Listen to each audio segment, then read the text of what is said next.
What's up, everybody? Welcome back to another episode of the Arnies. We are two wet blankets trying to expose magicians for being phonies. Looking at you next, Chris Angel. I'm Matt Johnson, and my talk show ended actually very similarly to this one.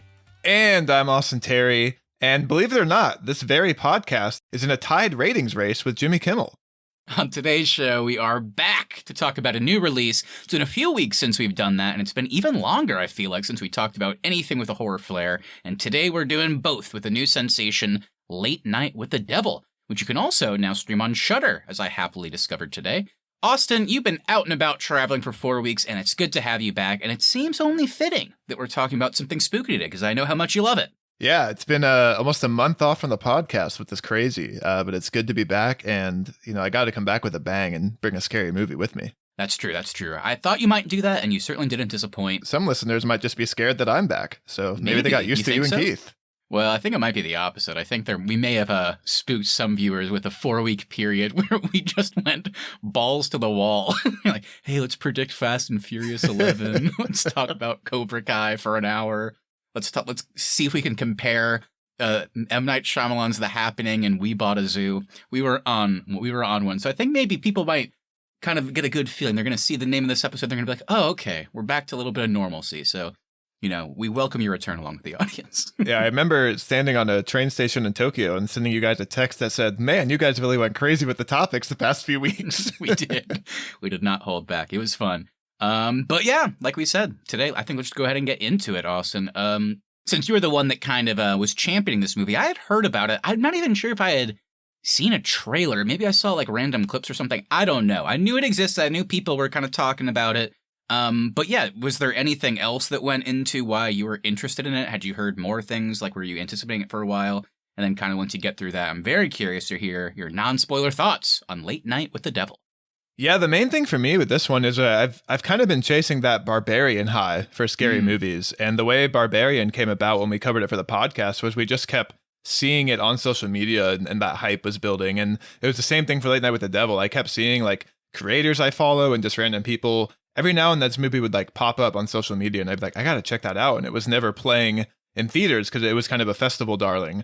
I've just been looking for a great scary movie. And was excited to go check this one out. And I'm going to kind of break form, but since I was the one that kind of pitched this to you of covering it for the podcast, I kind of want to know right off the bat what your initial non-spoiler thoughts are. That's true. Since I kind of do like the intro host duties, I don't think I ever get to go first when it comes to giving my non-spoiler thoughts. So this will be fun. Yeah, I think the other fun thing when kind of looking into this movie, like I said, I hadn't heard too much. Well, I shouldn't say that. I guess somehow I just missed the hype of it. And then once it was kind of growing and people were really excited, that's when I started to catch on to it. And it's cool to see like these lower budget horror movies. I don't know if you want to call them comedy. There's certainly a lot of levity, but just kind of those tonal type movies. I think we saw something similar with Talk to Me last year, which was kind of a low budget Australian movie in a similar vein. I think this is also an Australian production, or at least partly. So Australian directors. Yeah. So kind of similar there. It's kind of cool to see that, I guess I can't even really technically call it Hollywood, whatever you want to call it. Like the film business is giving these types of movies more of a platform. Usually this would have just popped up on Shudder and you go, oh, have you seen Late Night with the Devil, David Dismalchian from Dune or whatever you know him from? Like he's in it, you might like it. It's like, oh, okay. It's nice that these are getting theater runs now. I think that's really cool. So whenever you brought it up, I was like, oh yeah, we should do that. That would be a good fit. And to get into my non-spoiler thoughts, I had a wonderful little hour and a half watching this movie. I thought it was a great time. I'm not going to be negative, based on its kind of notoriety over the last month since I think it premiered at South by Southwest, I want to say. That's when I started to hear a lot about it. I didn't know anything about it before. Like it had its kind of like red carpet debut, so to speak. So was it overhyped? Maybe a little. Like I didn't think it was like the greatest thing in the world. We're talking about stuff like Barbarian or Talk to Me, the movies that have like a similar feel. I personally definitely liked those types of movies a lot more. I think this one is like a technical marvel without question. When it comes to the actual content story, how they navigate that, it's very good. It's just, it didn't scream as like super special to me, which is fine. But I liked or loved pretty much everything else about it. I thought the characters were super intriguing. I really appreciated the subtlety of the movie. It didn't feel like they needed to spell every single thing out, which I quite appreciated. I loved the framing device and kind of the prologue is like, this is a lost tape we discovered, and like, check out what happened that fateful night. And then the movie plays out kind of in real time, which was really cool. David Dastmalchian is great. I want to see him be a lead in more things. I think since this is kind of getting to be a very much talked about movie, I think that'll happen, which I'm excited about. But yeah, I have nothing bad to say about it. Like, did it blow me away as maybe I'd thought based on kind of some of the hype I had heard? Maybe not, but I think it's a very easy recommendation. It was a great watch. Not like super scary. Like I said, it had some levity, so it was a great balance. So yeah, this is a perfect movie to throw on. And like I said, I always appreciate a good hour and a half runtime. Couldn't recommend this one enough. This was a great time, I thought. What about you? Yeah, I think I'm maybe a little lower than you, actually. I certainly enjoyed it. I found the gimmick of the late night talk show aspect just like very endearing and a really fun way to watch a movie. It's a very unique way to tell that story. Also kind of a fun way to twist the like found footage genre that's so overdone in horror these days. I think where it almost fell flat for me is I do think for me it was also overhyped, kind of like you said. Not too much though, but I certainly went in with very high expectations. I did find the twist to be very predictable because they kind of are not subtle with how they set up some of the intro stuff.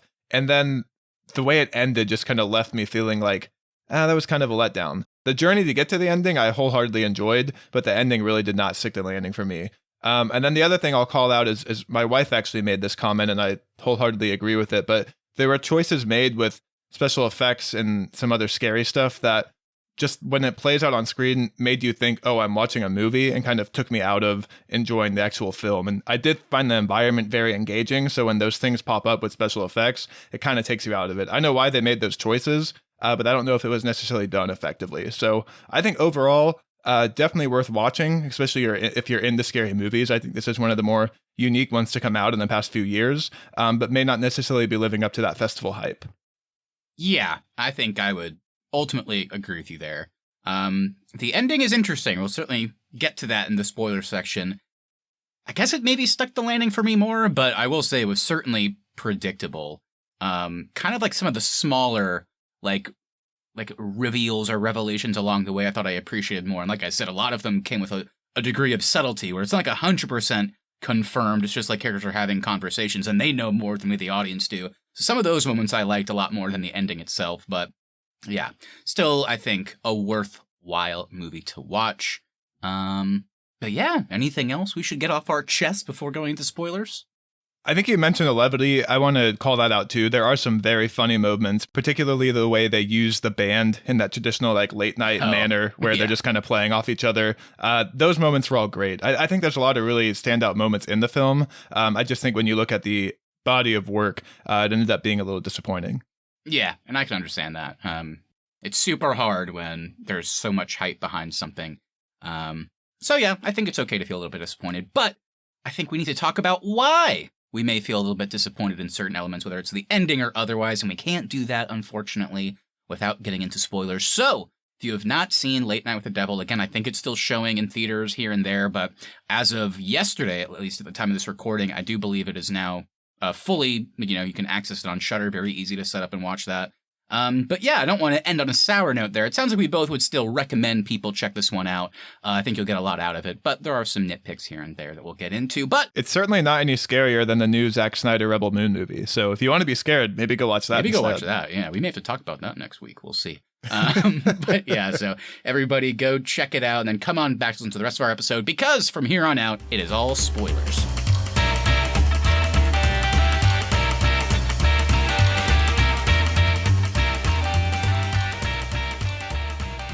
All right, everybody, welcome to spoiler territory for Late Night with the Devil. Before we get into all of our thoughts, let's do a little cast, crew, and critical reception talk. All right, so Late Night with the Devil is directed and edited by Colin and Cameron Cans, who are a brother writing and directing team, and this is kind of their big breakout film into the mainstream. Our score for the film is also composed by Glenn Richards and Roscoe James Irwin. All right, as for your cast, it is anchored by the great David Dastmalchian as Jack Delroy, which is also, I think, a fantastic late-night show host name. And then the rest of the cast kind of fill out just the random guests and people working around. You got Laura Gordon as June Ross Mitchell, Ian Bliss as Carmichael Haig, Faisal Bazzi as Christo, Ingrid Torelli as Lily, Rhys Atteri as Gus McConnell, Georgina Haig as Madeline, and you got the great Michael Ironside popping in as the narrator. So, whether they're in front of or behind the camera, Austin, is there any major highlights here, positive or negative? Yeah, I think of course David Dastmalchian is the highlight. Especially, it's really cool to see him get that kind of leading role moment. Other than that, though, I'm going to give my standout to Ingrid Torelli as Lily. It's kind of hard to play that haunted child, possessed entity in like a serious manner and make it be believable, especially when you're operating on kind of not only a real life low budget movie, but like a low budget TV set. And her facial expressions and the way she used her eyes, like she stayed creepy throughout, despite maybe some lower quality effects going on around her. So I thought she nailed that performance. Yeah, I have, I think behind the screen, it's hard not to acknowledge the Caines brothers because, they wrote, directed, and edited the movie. It sounds like that's kind of their go-to process with most of their stuff, which is crazy. So that's very admirable. I think they did a great job for the most part. As for in front of the camera, I think I might go with an actor. I don't know if I've seen him before, but Ian Bliss as Carmichael, I thought was a delightfully like scummy character and like a really, really fun character to throw into this type of story. Like a former magician who acknowledged that he was like constantly scamming people. He was like, it was all fake what I was doing, but is now like resurfaced to be somebody that debunks people that do that. And so to throw that kind of character in when you're doing like a live possession on a talk show is really funny. So I loved his performance. He was both funny and like scummy in perfect equal measure. He was a fun surprise in this movie for sure, that character. I was not expecting a skeptic to like kind of be so heavily featured, and I was glad he stayed on the show like throughout the duration of the movie. Me too, absolutely. But yeah, so there you go. And you know what Asa and I thought of Late Night with the Devil. Asa might be a little bit lower than me, but I think we're still relatively high on it. But what is everybody else saying? And it's all good news. Late Night with the Devil has actually received critical acclaim and has a 97% over on Rotten Tomatoes. The site's critical consensus is delightfully dark. Late Night with the Devil proves possession horror isn't played out and serves as an outstanding showcase for David Dastmalchian. The performances, production design, and technical aspects are all praised. There has been, I guess, a little bit of negative controversy for the use of AI-generated images at some parts. Maybe I missed that. But I think it's like kind of 3 images used in like the TV graphics. Gotcha. According to the directors, they did use AI to like generate that foundation, but then there were still creative people that worked to kind of fine-tune how they wanted it to be. And okay. I know people are nervous about AI like popping its head up in film. It's certainly not something that's going away. I have a mixed opinion about it when it comes to like a low budget film. I think you have to save cost where you can. If this was like the MCU or something like that, I think I'd be a little more upset about it. Sure. That's fair. It sounds like all those positives we mentioned, you and I have already talked about, we definitely agree on those. And I could not, unfortunately, I was very curious, but I couldn't find the film's budget, at least not yet. But based on this team's past and low-budget horror filmmaking, my assumption is that their $10.4 million at the box office so far is a big success. And after being out for a month, it debuted on Shudder, like I mentioned, and I'll get even more eyes on it. So I'm very curious, what the rest of this team will do in the future. I want to see some of these actors and actresses pop up in more things. Yeah, I'm curious how this format continues on throughout the future, because especially the found footage genre, like I thought that was tapped out when it comes to horror, and then this is a new way to do that. So I'm excited to see how other creators take inspiration from this movie. Absolutely. We shall see. We shall see. Maybe Zack Snyder will utilize some of these elements for Rebel Moon Part 3. But yeah, he could certainly use a new writer. Well, as we know, he'll never relent on that. He's like, I gotta do it. Maybe he'll use it for his extended directing cut for both Rebel Moon movies. Did you hear that he also said recently that he has the director's cut for Sucker Punch and he's just waiting for a chance to release it? He also wants a fan campaign. He's just allergic to, I don't know. He's like, I'm going to shoot 12 hours of content and never release my intended vision. He's a crazy man. But all right, I think with that, let's go a little bit deeper. Let's get into our freeform discussion here. This is the main part of our show where each of us just kind of brings in, writes down the points that we want to spend some more time on. I think this is going to be a fun one. We have some good stuff on here. But yeah, let's start with kind of a general opening. And it sounds like maybe talking about kind of the atmosphere of the film might be a good place to start with this one, because that plays a very major role. Yeah, what were you expecting when that kind of... I know you mentioned that opening montage of the voiceover and saying this is the final hidden tapes or whatever that they found. I thought that was effectively used to save time in the movie. Yeah. I certainly appreciated the runtime as well, like you mentioned.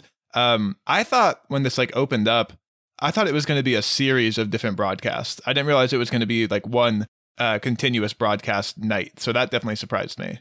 Yeah, I had no idea. That was something that I guess I had just missed when hearing about kind of the hype build for this movie. I had no idea that it was basically going to be like, here's a quick little prologue we'll do to kind of catch you up on all the goings on of this world and this late night show. But yeah, I had no idea that like the rest of the movie was basically going to be like a real time showing you all of the clips like from the show, and then once they cut to commercial break, kind of going behind the scenes, so to speak. And then once they get through all of that, then the movie literally cuts to credits. So, I mean, they really kind of stuck to that being the atmosphere for this movie, which I thought was really cool. I had no idea, like I said, I had no idea. And that's where I think maybe some of the technical praise for the movie comes in. But like talking about general atmosphere, again, I knew it was, I guess some people were calling it like a horror movie. Again, I know there's like kind of like a spectrum when you say horror, like it's going to be super scary. Like what actually is it? But I don't know. I think the prologue did such a good job of setting me up for the atmosphere because it immediately filled me with like not dread, but just a lot of intrigue. And it was really cool to have that prologue go and then give you all this information. Like then Jack Delroy resurfaced a month later and it's like, oh, he's coming back to the show. And then it just like, and here's the lost tape. And then it just like cuts. It says like start of transmission. And then it just starts. And like whenever he's walking out at that point, it's like really eerie because we just heard all this stuff. It's like, oh, I don't know what's going to happen. And then the atmosphere, I think, kind of builds from there. And they did a great job of like utilizing each guest that would be on a talk show to like kind of slowly build that dread even more to the point where the first guest, after he like leaves the show, we find out later that he ended up dying on the way to the hospital. So like, I don't know. I think they utilized kind of, and you mentioned the band earlier too, and like then you also have the audience. I think they did a good job of taking the typical things that you associate with like good or bad talk shows and kind of playing around with those elements to create this really, I don't know, like somehow equally goofy and really eerie atmosphere. And they made it feel like historical too. Like they really nailed that 70s vibe. It definitely felt like when you see old clips of the Johnny Carson show, like you're rewatching that. So I thought they nailed that. And the set design too was like impeccable. Yeah. Everything looks so 70s, like low quality, low budget, lo-fi. The way like even the sliding door opens, like doesn't look fully like firm. Like you can tell they're on a set. So like all of it I thought looked incredible. And then your point on intrigue when the movie opened, I remember being like, okay, so it's one broadcast.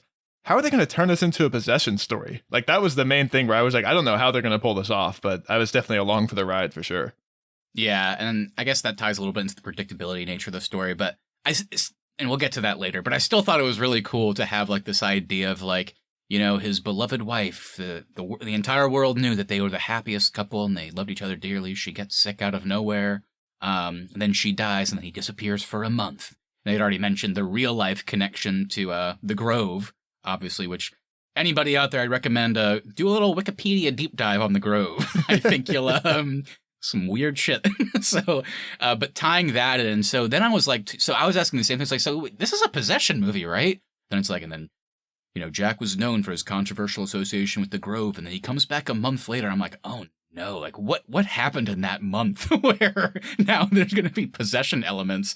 And that I think that's where some of the subtlety of the storytelling came. And I liked whenever we got to Lily and June later, and it's like, so what exactly is Jack's history with them? And like, how long has he known them? So yeah, so there was some really good kind of usage with that added to the atmosphere, I thought too. I think subtlety is an interesting word because they were so patient, I felt like, with their reveals for the most part and being subtle and not giving you all the information. And then I'm kind of talking out of both sides of my mouth because I know I mentioned I like that intro montage, but that intro montage is not subtle at all. It tells you like, here's Jack, his wife died. He may have some shady relations to these people in the woods. And it's like, oh, is it just going to be like a cult did all this? And then that's kind of where the predictability comes out. Yeah, and I guess the unfortunate thing is that kind of ends up being the answer, at least to a degree. I mean, the cult certainly played a part in like him meeting the devil or whatever you want to call them before. So yeah, I'm kind of with you. It was a little bit disappointing. It's like kind of like the most obvious answer ended up being the answer, which was a little disappointing. Exactly. I think they still executed it well, but just maybe not the most exciting idea, if that makes sense. And I was left with like, oh, this is building to something insane.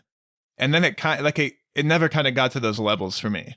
When the possession fully breaks out and she starts snapping necks and like melting people's heads and stuff, like that was insane. But it wasn't like anything unique that we've seen to the possession genre at that point. Right. And again, I think we've talked about this on the podcast before. It's like, I don't think something has to be unique in order to be good. And like, I don't want to like dog on something for, like playing around with tropes and stuff. But I don't know. I am kind of with you. Maybe since I just watched the movie, I can't fully articulate it yet. I don't know why it kind of bugged me that like a lot of those elements just felt, I'm not like saying they ripped it from other things. It just felt very, very tropey. And I guess maybe why it bugged me was because so much else in the movie when it came to like that technical standpoint we're talking about just felt so like fresh and fun. So then whenever you kind of get something, you're like, you kind of like roll your eyes a little bit. Again, it's not bad, but I'm kind of with you. It's like, I guess like everything else was like so like top tier that it made me kind of anticipate or feel like we were going to get something story-wise or possession-wise that felt a little bit new. And not the case. Again, not bad, but I'm kind of with you on being disappointed in that. Yeah, it's the movie kind of creates its own problem because so much of it is so good that when things are not good, it stands out more against all that quality. How did you feel about the kind of random moments where we got some body horror going on with the worms and the guy throwing up? Yeah, I wanted to get to that too, because I mean, we were literally just talking about how some of the stuff, particularly with the possession, was like, okay, we've seen all this stuff before, not super interesting, but man, I couldn't really point to it, but I gotta say, the Carmichael hypnosis scene was really, that might be, I think, the most well-done thing in the movie, because it's weird because they're on a talk show on live TV. There's an actual audience there, but when they're like referencing the audience, they're also talking to us. Like that element of like he's talking to the sidekick, he hypnotizes him and makes him feel like he's literally dying because he ripped open his own stomach to pull out his biggest fear, and that's all these worms. But then you're like, so why isn't Carmichael freaking out? This guy is literally dying in front of him. And then he gets up and he does like feign, like, oh my God, what's happening? And then he just snaps his fingers and the hypnosis ends. It's like we, the audience, got to witness the actual hypnosis. But then like the next level on top of that is that all the characters in the movie that were watching it, they saw what we saw. And then whenever they watch the tape back, they're like, oh, he got us. Like that was such a cool way to show like a magician giving you a gotcha moment. The unfortunate thing is that is like such a high point, and then that's when the movie kind of like spirals into its wrapping up, and like the next possession level breaks out and people start dying, and then credits are there. And so you're at this like really cool moment where like, oh, maybe they're not all on board. Maybe she's not really possessed. Like maybe they are hypnotizing. And then they kind of just immediately wrap up the film. You don't really get a chance to like sit more in that mystery and kind of have more stuff play out. Not really. I mean, you kind of referenced earlier how like, so many aspects of the movie are so good that whenever there are things that are a little bit less than that, they stick out. I think another good example of that is, they really committed, like I said, to like, here's the quick prologue. We're setting up, this is a lost tape we found, and then the entire rest of the movie is just that tape essentially playing out in real time. So whenever it just kind of cuts off to the end and says end transmission, then we go to credits, like you understand why they're doing that. And part of that is cool, but then also part of it is like, oh, I'm not sitting with any of this. But also I don't think we're supposed to, because that would go against the gimmick of the movie. None of the characters really are. And like no one really has to sit with it. And I'm not necessarily saying I need everything to like come out and be explained to me, but I did kind of want more time in the aftermath of everything that had happened. Like I kind of wanted to see how the possession breaking out and then Jack killing Lily. And I kind of want to see how that impacted everybody. And then I wanted more visibility to like how that impacted the cult and like what their overarching role was and things like that. And none of those like more things that I found more interesting about the story they were telling me kind of got explored.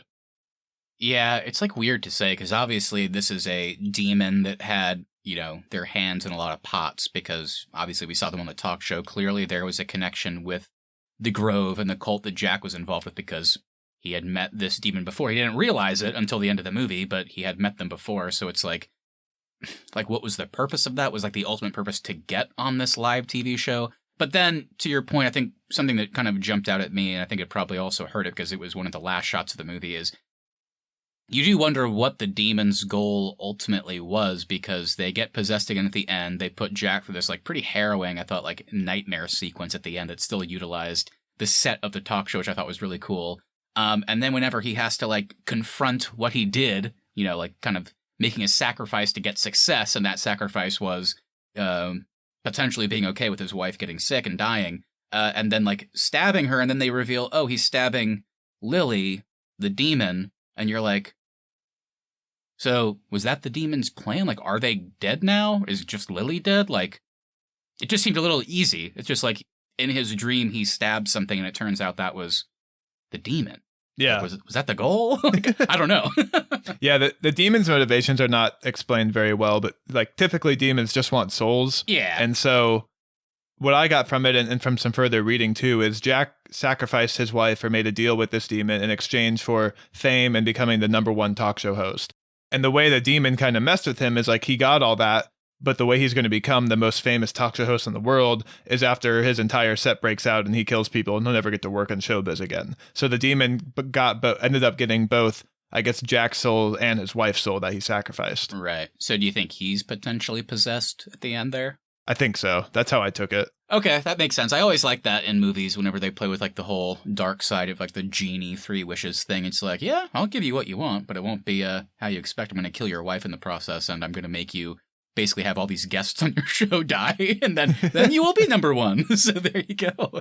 Yeah, and I guess in exchange, the demon also got all the people in the audience too that they started killing. Yeah, that was interesting. It seemed like a lot of them got out, but then like some of them couldn't stop like rolling down chairs. I was like, so are they all dead? Like, I don't know. But I wanted to spend some more time talking about the talk show gimmick. I think we already talked about it kind of as a whole, but was there any other like kind of like random fun small moments that you liked about it? Because something I liked would be every time it cut to behind the scenes footage and then it would be like in black and white. And I loved seeing the conversations in particular between Jack, I can't remember the guy's name, but the producer of the show that kind of walks in and is kind of like the fix-it man, and then also Gus, Jack's sidekick on the show. Kind of seeing like their fun behind the scenes of a talk show conversations in between commercial breaks was, I thought, really engaging. And just which also I think worked to build the dread whenever Gus is like, Jack, we can't be messing with this. This is not a good idea. I think you're a good man, but like people are leaving and like this is bad. And it's like I don't know. I loved like the commercial break moments. Yeah, that's what I was going to call out too. I also like the way they use the commercial breaks to tease upcoming things in the show. So I think there's one point in the first commercial break where someone walks by and says like, okay, bring the dagger to my dressing room or something like that. And you're like, oh, there's a dagger. And then at one point, Gus is like, hey, there's like a kid and some chains. And like, it seems like what do you have planned? Like things are getting crazy. So it kind of seeds those things for you to just kind of look forward and be like, okay, this is going to escalate. I'm excited to see what that's going to look like. Yeah, and it was also cool because, like, sometimes when you watch a talk show, it'll come back from commercial break, and, the guest, I don't know, like, I can't really describe it. It's like you'll see the guest maybe talking with the host, like, they're clearly in the middle of having a conversation, and it's like, and we're back with X or Y. And then you're always like, what just happened? What were they just talking about? So I thought it was really cool to see, like, Chris do this, like, fake, like, cold-reading psychic, or whatever you want to call him, literally just have this crazy, potentially like quick possession moment right before they cut to commercial break. They cut to commercial break and it's like, oh, you need some water? He's like, I should go. And I'm like, okay, yeah, we'll get you some Producer water. brings some whiskey. Yeah. And then just watching him like sweat and like be silent during the commercial break. And then just how eerie it was whenever it cuts back to color. Now they're back live on TV and we know it just happened. And you're just watching this guy sit there and stew. It's like, so I liked some of those transitions too. They were really fun. So did you think Christo was a legit psychic or was he just possessed at that point? That was another good example of something that I was a little bit caught off guard with. I mean, of course, originally whenever he comes out and he starts doing the whole classic, psychic thing where he's like, I'm sensing a name, Peter. No? And then you get no reaction. It's like, Peterson. Getting a Tim? Timothy? Peterson, maybe. Timothy, yeah. And then eventually somebody like jumps up and is like, actually, my name's Peterson, or I knew a Peterson.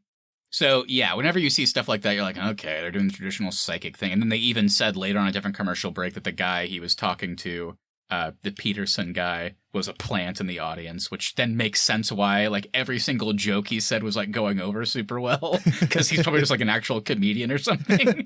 So I thought that was a nice moment. But, yeah, I thought the whole Christo thing was great, because it's like, okay, so obviously this is fake. But then they go to the family, and they're talking about, like, a dead brother and a dead son. And I was like, oh, so is Christo like, does he kind of get off on the whole thing? Like, well, I'll kind of like play with people's expectations. I'll make them think that I'm like maybe a little bit of a fake, but then I'm going to pull out my actual psychic powers and use those. So I was like, okay, maybe he is real. And then kind of the whole third step in that process is then on live TV in front of everybody, he literally starts screaming. He drops his fake accent and he's just speaking in, I don't know, like a standard American accent. And then he's like, his eyes roll back in his head and he's talking about, there's like a crazy presence here. I was like, oh, maybe he is a real psychic. And he was just kind of like playing with our expectations. Maybe he was, because then he got possessed to a degree. He spit black bile everywhere and then died on the way to the hospital. So they definitely leave us wondering. So definitely there were some plants in the audience, but was he a psychic to a degree? I don't know. I think he initially was a fake psychic and ended up getting possessed, because there was that they're interviewing the mother and daughter who he like spoke to their dead son or brother. And the lady that like ran out whenever Christo fainted and was all concerned, they say like she was out there asking questions about people. So I think he got fed information about the audience. Yeah, but I like the back and forth of that. And then that leads perfectly into Carmichael, one of our characters we've talked about a lot. Just shitting on him on live TV. It's like, oh, okay. That's pretty funny. So our next like major point where we spend time with a guest is June and Lily and their interview and her kind of produced tape about the cult where she found Lily. How did you feel about this introduction? And then another standout scene for me was like the live interview where she calls forth the possession and the chair levitates and all that. Like I thought that was pretty well done and pretty scary when it played out. Yeah, I really liked this too. Again, talking about like talk show gimmicks. I don't know if talk shows still do it, because I don't watch like full episodes of a talk show. I'll just watch clips, but they probably still do it where at the beginning of the show they run through all the guests that are about to come on. So I thought it was really cool whenever it goes from the prologue into the actual episode, and they're like, on tonight's show, you have the psychic Christo and like the skeptic Carmichael. Then you have the doctor June. And then it just like shows a picture of this like black book with like red text and a spooky face on it. And it's like, Conversations with the Devil. It's like, and the subject of the book, Lily. I'm like, oh my, what the fuck? That's really scary. I don't like that. And so then like, so you're expecting the entire time once we get through the first two guests, we're like, so what the fuck is up with that Lily? Like, what's going to happen with that? So the whole kind of initial setup and then immediately going into a very dark, especially I feel like for like the 70s, like Jack's like, we're going to show some footage that's kind of based on June's research. But be warned, kids, if you're watching out there, it might be hard for you to watch. It's like showing like a cult murdering kids. And like, but be warned, like kids. Blood everywhere. But be warned, kids. This might fuck you up for the rest of your life if you watch this. Yeah, exactly. I could not have watched that. But yeah, so I think kind of mentioning it in the beginning, building towards that again, like, and then in the initial commercial breaks, talking about like the dagger, for example, like you said, you're like, what are they building to with this June and Lily combo? That seems like very, I don't know if I like that. And then once you get to it, you don't know what to expect. This Lily girl pops out. She seems very happy-go-lucky. Oh, she's so naive. She's looking in the wrong camera. And you're like, what's going to happen here? So yeah, I thought the setup to it was pitch perfect. And then Lily, like from the time she enters the set to the time the credits roll, her performance is just like, that's kind of what's stealing the show. The way her eyes are unblinking, the way her voice changes and things like that. I thought the possession voice was perfect too. Whenever she does get kind of called forth while she is asleep. And I enjoyed again, they were very kind of subtle with the way they revealed some things, but with the like, hi Jack, nice to see you again. Like things like that. It's like, oh, how do they know each other? So some things they worked great at teasing out their mystery, and then other things they still kind of hit you on the head with it and weren't really subtle.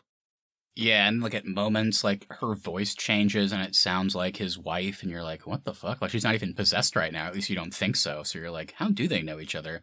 And then one of the nice touches is I was like, so Jack was gone for a month, right? And then he comes back, and this Halloween show must have been around that. So what is there an overlap with his dying wife and this June woman who at this point already seems to not really like him anymore? Like they've clearly had a past. Did it happen 2 weeks ago? Was it years ago? Whenever he was still with his wife and the media portrayed it as like the happiest couple in the world.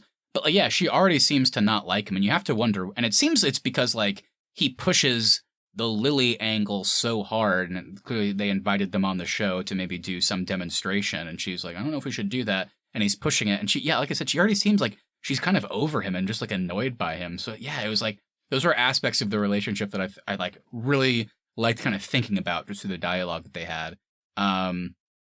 But yeah, then we get to the demonstration, and Lily at this point is already like weirding you out. She's not even possessed yet, and she's like, "This is the weirdest girl I've ever seen." But yeah, I love the initial possession.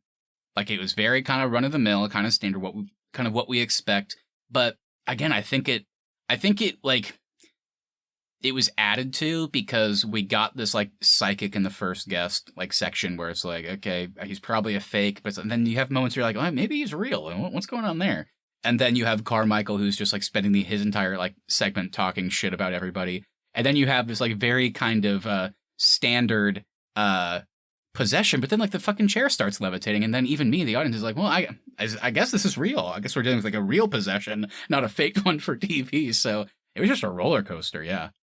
The other thing I did want to get into too is the way they chose to use their special effects. There's times, and I get why they did it. One, they're a low budget movie, of course, but two, I did like how everything you see like through the 70s camera looks like shit and kind of looks like 70s special effects. It's an interesting choice. The flip side of that, though, is once I saw it play out, I was like, oh, that looks like shit. And then it would take me out of the movie.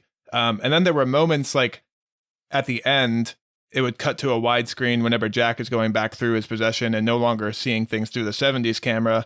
The picture would fill up the full frame. You'd be in a modern day camera. And then they would like show some things that would look great. They showed what Lily looked like with her possessed face very quickly. And it was like the scariest image of the movie. So like there were times when this could have looked good and been scarier.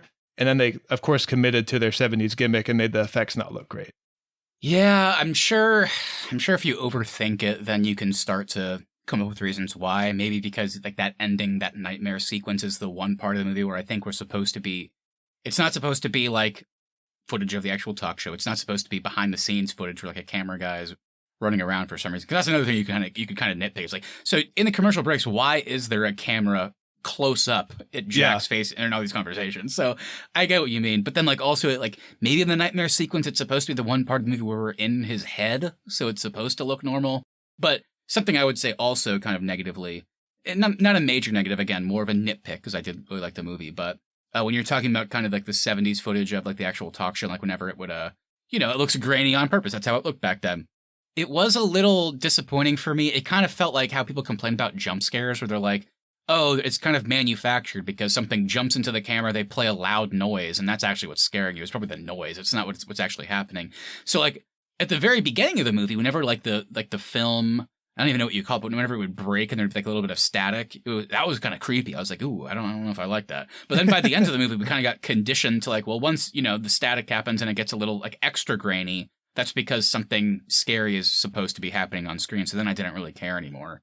Or not care, but it's just like it didn't stick out as like actually scary. I was like, oh, they're just, they're trying to make us feel, offset by playing with that maybe a little bit too much. But yeah, I'm with you. I think some of the special effects were strange, and yeah, you're right. I didn't really think about that because a lot of it's supposed to be in camera. A lot of it's supposed to be on the talk show. And I get the choice, but yeah, at the same time, as a viewer, I'm like, why does that look so bad? Yeah, because it doesn't change the fact that whenever Lily literally gets electrocuted by two separate like lightning bolts, and like one's getting to a TV, one's getting to a monitor, and she's like getting electrocuted, and then her whole head opens. It still doesn't look good. But yeah, again, to our point, we understand, it's a low budget movie. Like they're using their resources the way they can. But yeah, I don't know. It still stuck out to me as well. I was like, well, maybe if we can't, do this crazy like possession reveal moment, maybe we should do something different because it just looks kind of funny. But again, a lot of the movie was funny. A lot of it was goofy. So I don't know. Maybe that was their intention. I don't know for sure, but I'm still with you on what you're saying with the special effects. I do need to tell you about a scene I absolutely hated, though. Ooh. It's the moment where they're playing back the possession tape of Lily, and they go freeze frame, and it's a very quick blip that nobody would have caught any type of image. And Jack is like, I think that's my wife. Freeze frame it. And then you go deeper and deeper. And I'm just like, this is stupid. Like, why are we spending time on I just this? laughed at how stupid she looked. I mean, like they finally get to her frame and she looks like Casper the Ghost. I was like, I laughed out loud. That was so funny. But yeah, lots of maybe unintentionally goofy moments in there.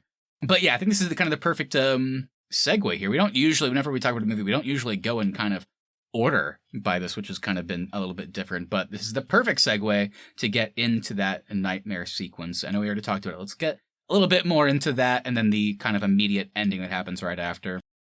And using the word predictable is funny because it sounds like you just clocked the reveal at the beginning. I definitely cannot say, with confidence, I cannot say that I clocked the whole, oh, he's, sacrificed his wife for fame. I didn't think that was going to happen. It wasn't necessarily that I clocked it. It was more of like, I hope that's not all this is. Well, and that's exactly where I was going. It's like, I didn't clock that specifically, but then as it starts to play out, it's not that like that one element was predictable. It's just kind of the whole ending, like demon element, this cult element that they just keep referencing with the Grove. Like as like a package, it feels quite predictable. So yeah, that's where I was gonna kind of bring up and agree with you. Although again, it's that weird inverse, because I thought we always talk about like idea versus execution. It's like, damn, what a great premise, but man, they just did not have the means to actually make it happen. This is one of the unique examples where I think the idea was just kind of like not bad, just kind of bland, but damn, I thought they executed it so well. The nightmare sequence is literally just him walking through the same set we've watched for an hour and a half. But I was very like unsettled by it. Like it was really cool, I thought. Yeah, walking through the set and some of like the old footage we'd seen in that intro was great and very creepy. I just then like when the cult leader shows up, like we've seen this guy once in that like one, which I guess to be fair, we only saw the other clips once too, but that almost felt like something that wasn't part of this story, like that cult leader. They didn't do a great job of connecting the dots that the Grove cult is the same like belief system of the cult that June was investigating. Admittedly, I wasn't 100% sure if that was just a way to kind of like tie into the previous footage of like seeing the cult stuff whenever they were about to bring June and Lily out onto the set. I don't know if like the whole worshipping Abraxas was also the Grove's thing, or if they were just kind of like, oh, you remember this guy and it's out with the demon, let's bring him in. But either way, I think just like kind of making that like weird owl dressed leader. I mean, I guess that was the demon, right? Wasn't that supposed to be the same? I think demon? so. Yeah, it's like that whole thing was where it got like a little bit like, okay. Just weird choices. I also was thinking that at some point it was going to be revealed that like the audience members were the cult and he was performing for them, because they kept like honing in on like costumes in the audience too. Yeah. I loved that element of like bringing the silent guy in the skeleton outfit who like was, I guess, present in the audience. And then just like having them like eerily, like and creepily stand there in the nightmare sequence, like during the Grove. I was like, is that guy real? Like, was that guy really in the audience? So yeah, there were some cool moments there. As the nightmare scene was actually playing out, I thought it was going to be like an even, wilder twist. And like, what I'm about to say, like, isn't a novel concept either. But I thought, and maybe it was kind of what you were getting at, that like everything that we saw, this like lost footage, maybe it was just like all bullshit. Like the narrator, like none of that was actually true. Like what we're seeing is like maybe just like a pipe dream that this guy that wants to be a successful host is having. Or like, to your point, like everything was fabricated and the entire audience was all just like this memory, this like remnant of kind of the connection to that cult or something. I was like, are they going to do something like really wild like that? I'm glad it didn't go that far, but again, I'm not like super jazzed about what they did either way. So whatever. Yeah. I thought it was going to kind of be like he was in a fugue state and then, of course, the audience like performance was going to be the cult, and then he was going to wake up and realize he was in a ritual sacrifice, and then it was something like end. that. All that said, to end positively, again, this is one of those weird episodes where we clearly both were like, at least we can say we liked the movie. Oh yeah, but like, I guess maybe like one difference that I have with your take is I did think it stuck the landing. I certainly came away with questions. Did it stick the final shot? No, I don't think so. But I was a fucking sucker for that nightmare sequence. So I think it just left a really good taste in my mouth. Because I don't know, maybe I should have expected it, but like showing all those scenes in the prologue where he's like talking with like the cave woman is a bit on his show, or like, signing the paper with the boss, like it's a 5-year deal, Jack, welcome to the family. And then at the end doing like very creepy versions of all those scenes I really liked. Yeah, that just didn't stick out to me. Like I thought it was building up. I didn't realize that was the climax. I thought that was the start. Right, which makes sense. But yeah, before we close out here, I think we may have even asked the same question when we were talking about something like Talk to Me last year, a similar vibe.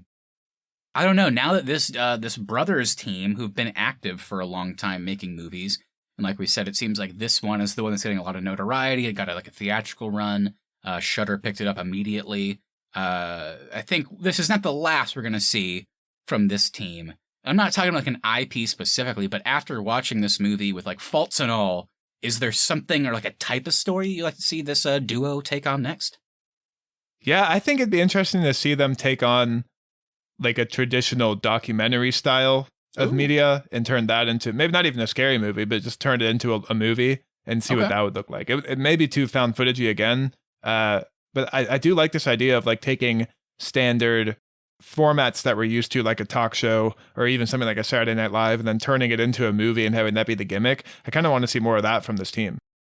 Yeah, I like your pick. You're focusing on the gimmick they employed. Like how could they kind of mine that in future things? I think I'm thinking more about kind of the horror content side. And my immediate thought was like, look, we know how this system works. You make like a lower budget movie, it kind of breaks into the mainstream, and then you're kind of tasked with a much bigger budget project.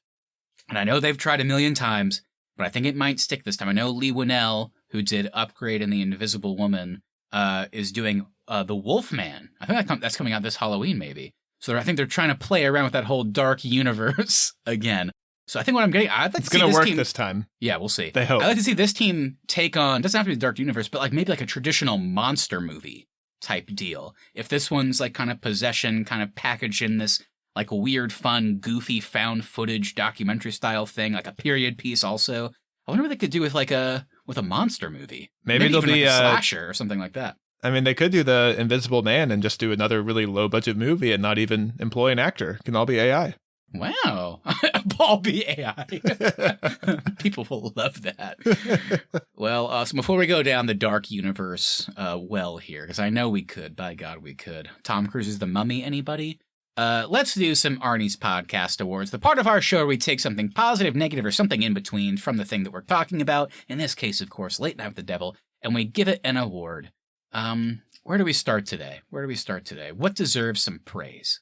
I'm going to give is this part of the movie award?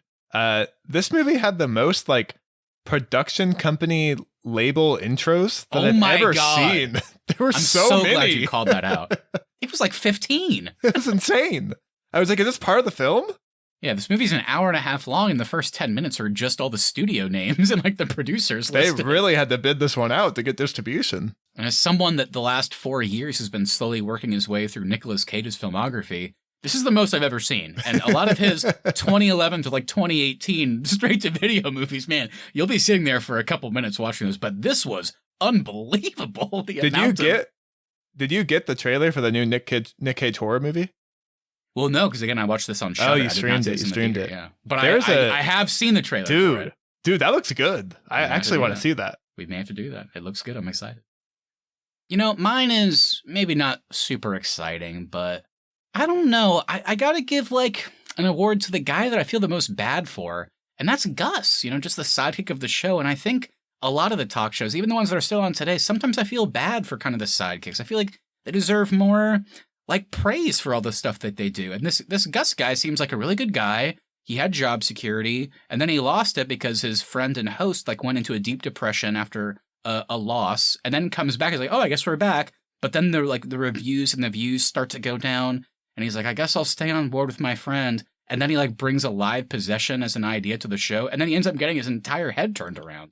I just feel bad for this guy. He deserved better. I did like the payoff to the bit when Gus was like, well, I don't know, Carr. My wife sure would like me to keep my head. And then at the end of the movie, it gets spun. That was good. But yeah, with that, thank you all so much for listening. If you enjoyed this episode, make sure you hit that follow button so you never miss our upcoming content. Also, please share us with your friends if you enjoyed this episode. We really appreciate that to continue to grow our show. Please leave us reviews as well. Even if you don't want to write anything, leaving us a 5-star review over on Apple Podcasts, Spotify, wherever your podcasts really does help us out. At the Arnies is our social, and the Arnies.media is the website. We'll be back next Tuesday with another episode. And lastly, we do want to hear from you, so please message us on Instagram at the Arnies or email us thearniesmedia@gmail.com. What did you think of Late Night with the Devil? When was the last time you accidentally got possessed on late night TV? Will Night Owls ever be revived to finally take down the Tonight Show with Johnny Carson? Anything you say will read on the show and react to it live on our latest episode. That's right, Austin. And this week we have a good comment. This is for an episode that you unfortunately were not here for. I know you were probably in Japan having a great time, and you saw this episode pop up in your feed, and you're like, gosh, dang it, I wish I was on the episode where they predicted Fast and Furious 11. I know you're a diehard fan of the franchise. I posted an image, Austin. Even though you're not a fan of the franchise, I think you will appreciate that Vin Diesel, despite having Jason Momoa be the main villain in the last movie, and the idea was that he would carry over, he doesn't want to work with Jason anymore, and now he wants to have Robert Downey Jr. come in and play an Elon Musk type, a guy that runs an autonomous car company because Vin thinks it would be a good idea for his team to go up against cars without drivers because that's so devilish for the Toretto family. And but it also shows that Vin Diesel has no like creative mind because he can only now see RDJ as Tony Stark. Exactly. I have a comment here from the real Mr. Robinson, who kind of agrees with my take on this one. He says, if this happens, they would basically throw away Jason Momoa as the main villain the same way they did with Charlize Theron. I swear, having him as a producer was the worst thing that happened to this franchise. Let me tell you, Mr. Robinson, I literally could not agree more. That's why it's ending, is because Vin is a fucking idiot. I would say that Vin Diesel would respond to that and say, actually, the tree that hit Paul Walker was the worst thing that ever happened to this franchise. Quite possible. It's quite possible. R.I.P. to Paul, except whenever you read on Wikipedia that he was actually a guy that routinely dated 16-year-olds, so then I start to feel happy that that tree maybe got in the way of his car. No, that was Pablo. Oh, shit. Sorry, that was Pablo. You're right. All right, everybody. On that note, let's close out here. We hope you enjoyed this episode. We hope you enjoyed Late Night with the Devil if you watched it. But yeah, have a great rest of your week. We'll see you next time for something fun. Keith will be back, so the trio will be back together once again next week. We'll be back after these messages from our sponsors.